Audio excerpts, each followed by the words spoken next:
Hi, my name is Matthew Jester, making a quick video. I have a certificate of completion just showing that I'm certified and competent in the field of hypnosis. I'm going to go ahead and get started. Please watch my video, Hypnosis, Abuse, and Speech Inhibition. I will leave a link to watch the video in the description. I will also leave additional links in the description of other relevant videos. I've been abused with hypnosis, and my ability to speak is being inhibited with hypnosis, which is why I have to read everything when I make videos. If you notice me stuttering, speaking slowly, being unable to speak clearly, or any other difficulty speaking, I explain in detail the specific methods and techniques that are being used to inhibit my ability to speak in my video, Hypnosis, Abuse, and Speech Inhibitions. These issues speaking occur consistently in each of my videos, specifically within the first 3 minutes.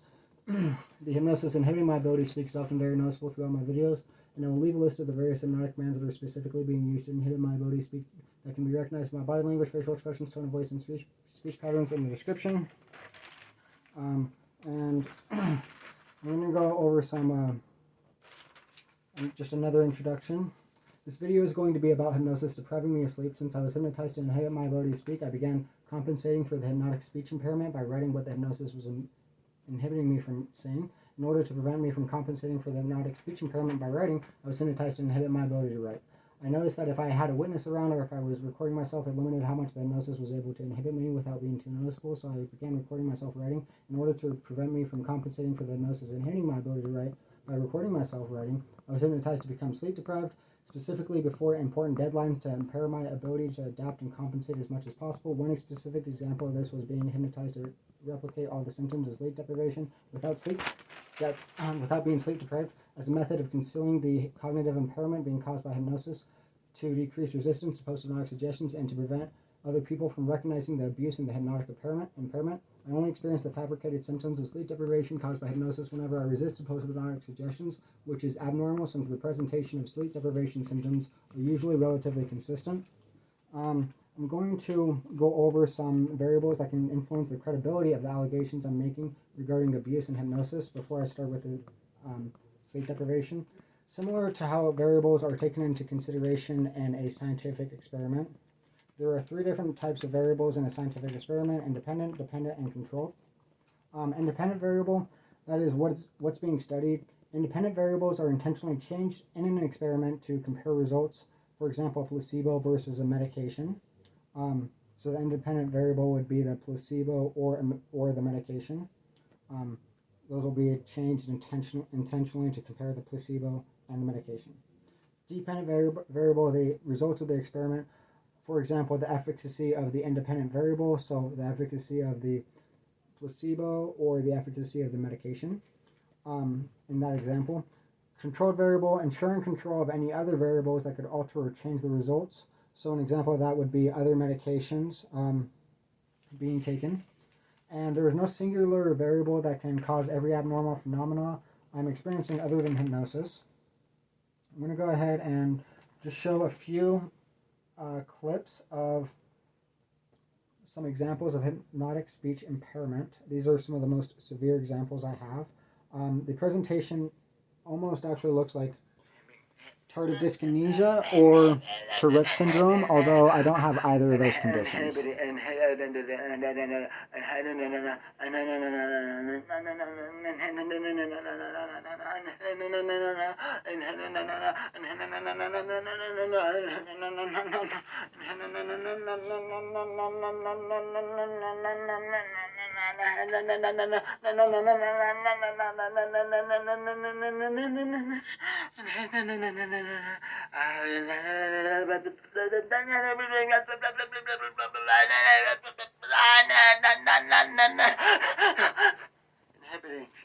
So these have also started just over the last 4 weeks. And the speech impairments in the videos, you can see it mostly in my tone of voice and body language, facial expressions. I'm trying to talk. I'm trying to talk. I'm trying to talk. I'm trying to talk. I'm trying to talk. I'm trying to talk. I'm trying to talk. I'm trying to talk. I'm trying to talk. I'm trying to talk. I'm trying to talk. I'm trying to talk. I'm trying to talk. But I'm trying to finish what I was saying. But it was just so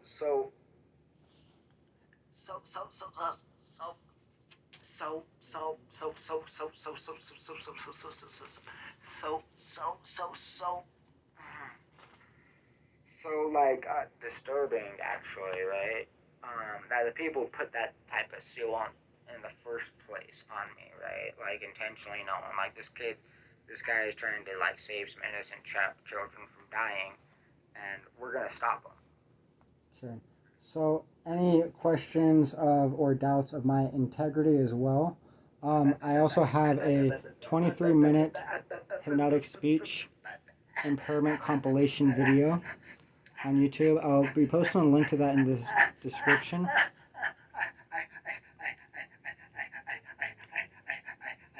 And you can also, I'll also leave links to view the full-length videos that these clips are clipped from.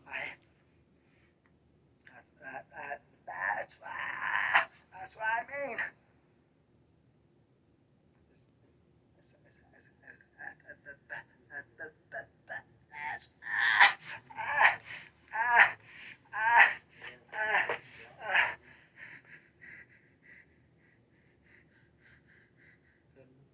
They're trying to frame me. Okay. And one more. This one's only about 47 seconds.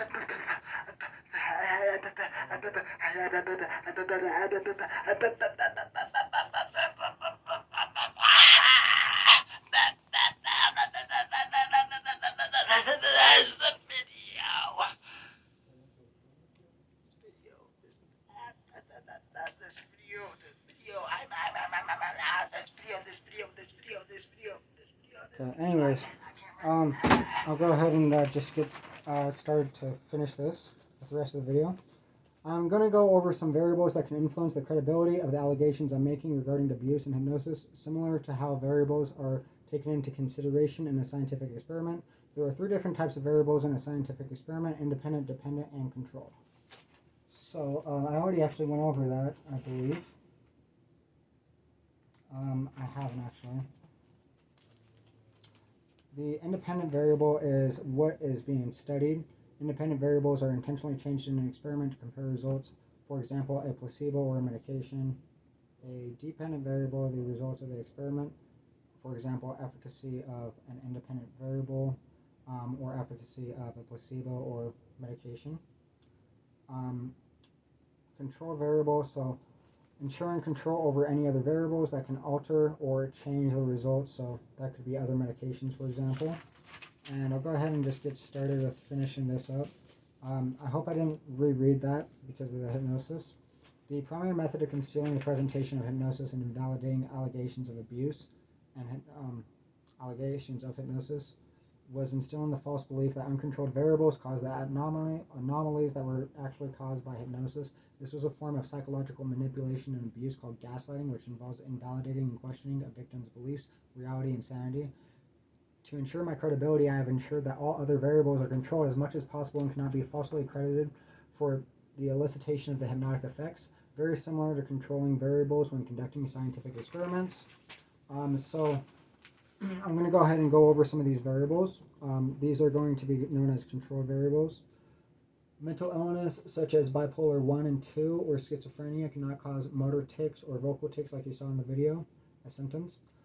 Invalidating any claims that the speech impairment was caused by mental illness or various symptoms of mental illness such as delusions, hallucinations, grandiosity, or paranoia. I have never had any motor tics or vocal tics before the age of 18, and the severe speech impairment began within the last 4 weeks, shortly after I started recording videos about hypnosis and abuse, invalidating any claims that the speech impairment was caused by a majority of existing movement disorders, speech disorders, or tic disorders, such as Tourette syndrome or tardive dyskinesia. I am not taking any medications that can cause tics, such as mood stabilizer medications or antipsychotic medications, invalidating any claims the speech impairment was caused by medications. Sleep deprivation cannot cause vocal tics or motor tics, invalidating any claims that the speech impairment was caused by sleep deprivation. Hypnosis is hitting me a lot. I have not suffered any form of head injury or brain damage, invalidating any claims that the speech impairment was caused by brain damage. I am sober. I'm not using any drugs, alcohol, or nicotine, and these severe speech impairments began in the last 4 weeks, shortly after I started recording myself. Writing, invalidating any claims the speech impairment was caused by the use of drugs, alcohol, or nicotine.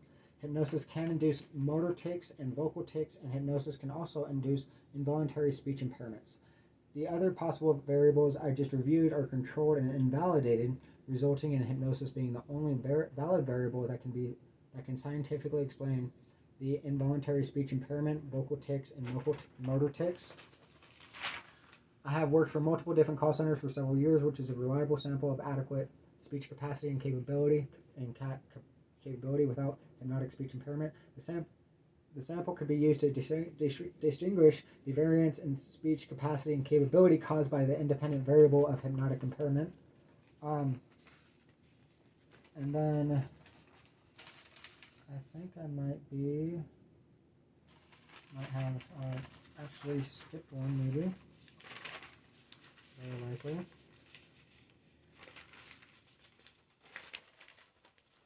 So I have worked for multiple different call centers for several years, which is a reliable sample of adequate speech capacity and capability without hypnotic speech impairment. The sample could be used to distinguish the variance in speech capacity and capability caused by the independent variable of hypnotic impairment. Let's see. I'll go ahead and just move on. So one of the metaphors that I was told, the hypnotist told me they were going to take me to the laundromat. I was hypnotized to feel dizziness, confusion, nausea, dysphoria, drowsiness, disorientation, and to experience memory loss whenever I resisted post-hypnotic suggestions, and I was hypnotized to feel like my brain was spinning in a washing machine on the spin cycle, turning into mush because they were, quote, brainwashing me. So if I slow down my speech during the video, it's because I'm resisting post-hypnotic suggestion. Sorry about that. So I'll go over a couple sleep deprivation dreams that I had, that were induced with hypnosis through post-hypnotic suggestion. I was sleeping on a couch and thought, I'm resisting post-hypnotic suggestions, maybe I should wake up, and then woke up immediately afterwards, unable to fall back asleep. So these are, that's not something that's a symptom of a mental illness or, a brain injury or any other variable that correlates with that either. I had a dream about me making YouTube videos about hypnosis and woke up in the middle of the night, unable to fall back asleep. This dream was not as direct about sleep deprivation as the first dream, but I could easily recognize that the dream was cued by hypnosis. Okay, and then I'm going to go ahead and explain some very interesting metaphors. These are much more complicated metaphors involving sleep deprivation.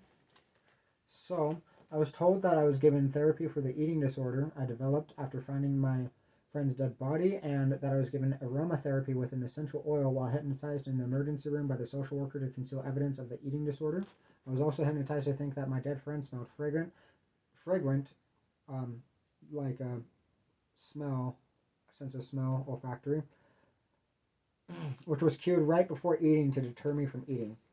The social worker also hypnotized me to make a face where I would purse my lips and crinkle my nose, called it the stink face, and hypnotized me to think, you stink, dude, as well as calling me the stink-faced snitch.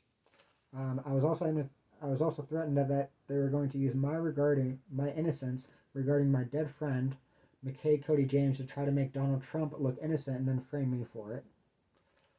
Another hypnotic command I was given that was cued before eating was to vividly remember a video from PETA that the hypnotist Peter J. Island showed me while hypnotized of a cow having their eyes gouged out whenever I attempted to eat any meat and or dairy product, forcing me to eat vegan for about 1 to 2 months. I believe this was done to distract attention from how I was hypnotized to think my dead friend smelled fragrant before eating, because it didn't involve a murder. The hypnosis did treat all the symptoms from the eating disorder, although the aromatherapy had nothing to do with treating the symptoms, and I remember an olfactory hallucination of the essential oil being cued when I was thinking about Donald Trump committing murder and when I was shopping in Walmart. Shopping in Walmart might have been related to food, although I was hypnotized to think it had something to do with financial exploitation to encourage me to spend more money because the smell was pleasant, and I was hypnotized to think of LSD when I smelled it because it was an olfactory hallucination, and LSD is notorious for hallucinations as a drug. I was also hypnotized to think it meant the essential oil and the olfactory hallucination meant something related to COVID-19, MK Ultra, and also actually fried chicken. I know that fried chicken is kind of like a metaphor referencing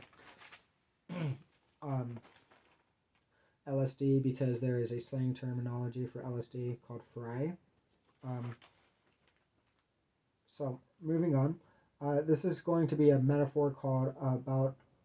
This is going to go elaborate a little bit more in detail. The essential oil was likely used for operant conditioning as a form of positive reinforcement or reward to promote certain behaviors because the smell was pleasant. When I thought about Donald Trump committing murder, I was hypnotized to make the stink face, which is like this. Sorry, it took me that long to even show that. The hypnosis is just inhibiting me. When I thought about Donald Trump committing murder, I was hypnotized to make the stink face, cued the olfactory hallucination of smelling the essential oil and to feel euphoria to promote the behavior of making the stink face. Operant conditioning would also explain how the olfactory hallucination would be used to condition and encourage spending money as a means of financial exploitation. And there is another hypnotic command that I was given actually with that. That is something that I'm going to have to keep confidential at the moment, just because I don't have enough time to explain everything involving it right now. I was hypnotized to feel back pain in the small of my back, right between my shoulder blades, by contracting the muscles on the right side of my back so that I would be in pain and need to crack my back for relief. I was hypnotized to contract all the muscles in my back to prevent compression of my spinal cord so that I couldn't just crack my back for relief. I was hypnotized to feel an intense desire to crack my back frequently and to imagine seeing Donald Trump's back in a navy blue suit jacket and to imagine how easy it would be to crack his back with his broad shoulders. And when I felt the desire to crack my back, that was sorry about that. The hypnosis is inhibiting me. I was also hypnotized to feel an intense desire to crack my back frequently and to imagine seeing Donald Trump's back in a navy blue suit jacket and to imagine how easy it would be to crack his back with his broad shoulders. When I felt the desire to crack my back and to imagine that if I was able to crack his back, it would feel like I cracked my back. This was used as a form of dissociation, and I was hypnotized to imagine the hypnotist that told me this, Peter J. Island, telling me, "Go ahead, crack his back. The president wants you to do it." When the back pain was triggered, I was hypnotized to think I was breaking Peter's back, and when I would attempt to crack my back, I was hypnotized to think, "You can't be sexy for it." I didn't know why I was hypnotized to feel back pain for several years until I was cured to remember that it was supposed to metaphorically reference a PTSD nightmare in which my sleep doctor was picked up and dropped onto his back repeatedly, breaking his back in extremely graphic detail.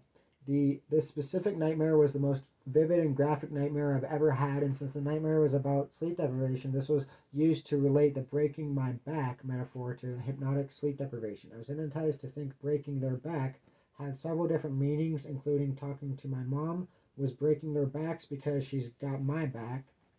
Having credibility was breaking their backs. Breaking the news was breaking their backs. Breaking the hypnotic seal was breaking their backs.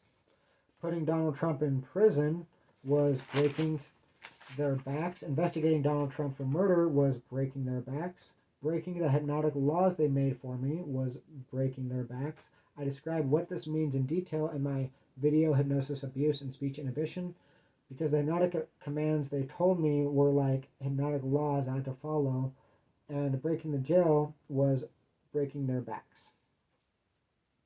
Since I was framed for crimes I didn't commit, I was hypnotized to think that proving my innocence was like a jailbreak, because if I couldn't go to jail for crimes I didn't do, it would be like I broke the jail, because the jail wouldn't work anymore. It would be broken. I was hypnotized to think making videos to put the abusive hypnotist in prison was breaking their backs, and that since I wouldn't stop making videos, that the only thing they could do to stop me was depriving me of sleep so that I would, quote, get off their backs. And then when I thought of Plattsburgh, New York, I was hypnotized to think Donald Trump is in prison and guilty of murder, and to imagine Donald Trump in a blue suit being flat, and I was hypnotized to think it meant having to, quote, decompress, not knowing what it meant, but I was hypnotized by Christine Price to think it was a very bad thing. Whatever it meant, I was also hypnotized to think of a platypus when I thought of Plattsburgh, because the first syllable plat is identical in the words platypus and Plattsburgh, as well as being hypnotized to imagine how a platypus bill is relatively flat, and how a duck's bill is relatively flat, and how plat and flat rhyme. And I was also hypnotized to imagine Donald Duck when I thought of Plattsburgh. This was all very confusing and didn't make sense until I connected these hypnotic suggestions with other hypnotic suggestions. Kind of like how you can't recognize the picture on a puzzle with only one puzzle piece, but the more puzzle pieces you combine, the clearer and easier the picture is to recognize. The other two puzzle pieces in this part of the picture are how Peter J. Island and Kathleen Island hypnotized me to think that my dead friend, McKay Cody James, smelled fragrant when I tried eating. The social worker at Jordan Valley Medical Center making me smell an essential oil after hypnotizing me and telling me that it was therapy for the eating disorder I developed after finding McKay Cody James dead in the woods by hypnotizing me to make something called a stink face and calling me a stink face snitch. And how when I was hypnotized to crack my back, I would have to bend over and arch my back to make it crack, and it would almost be like I looked like a duck while doing it because of how my butt would be sticking out. And being hypnotized to think you can't be sexy for it. So I'll go ahead and just show you like a quick example on the video of what that would look like. So because of, like this, it's kind of like a duck is a little their spine is a little horizontal in the terms of like a plane. So let's see. The metaphor is all related in the context of making the stink face a viral trend because it could also be referred to as a Donald Duck face, since it's basically the Donald Trump committed murder version of the duck face, except since you can't be sexy for it, it would be more difficult to make into a viral trend. That's a reference to the back-breaking metaphor, right? The decompressed and flat visualization I was hypnotized to imagine was a reference to the flat anti-marijuana couch commercial that I designed a political parody of to legalize marijuana for a YouTube channel I was going to make called Above the Propaganda. The reason this was referenced in the metaphor is because one of the primary reasons I was hypnotized was to prevent me from making that YouTube channel. The metaphors were typically used to cause confusion, distract attention, and to discredit me. All of the post-hypnotic suggestions had functional purposes that were concealed by the metaphors. The stink face and back pain were intended to conceal the physical strain I experienced speaking from hypnosis inhibiting my ability to speak by creating the false impression that the physical strain speaking was being caused by pain and not by hypnosis.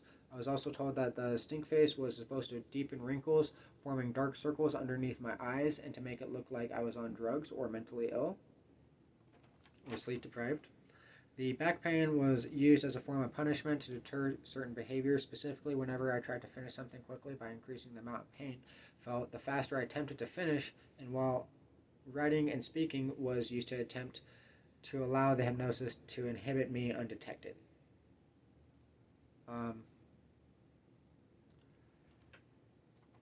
So there's all of that, and I do think I was missing actually a paper in this that I was supposed to include, but regardless, I do appreciate taking the time to watch the video. Definitely went longer than I expected to, but thanks for watching. I do appreciate it. I hope you have a great night.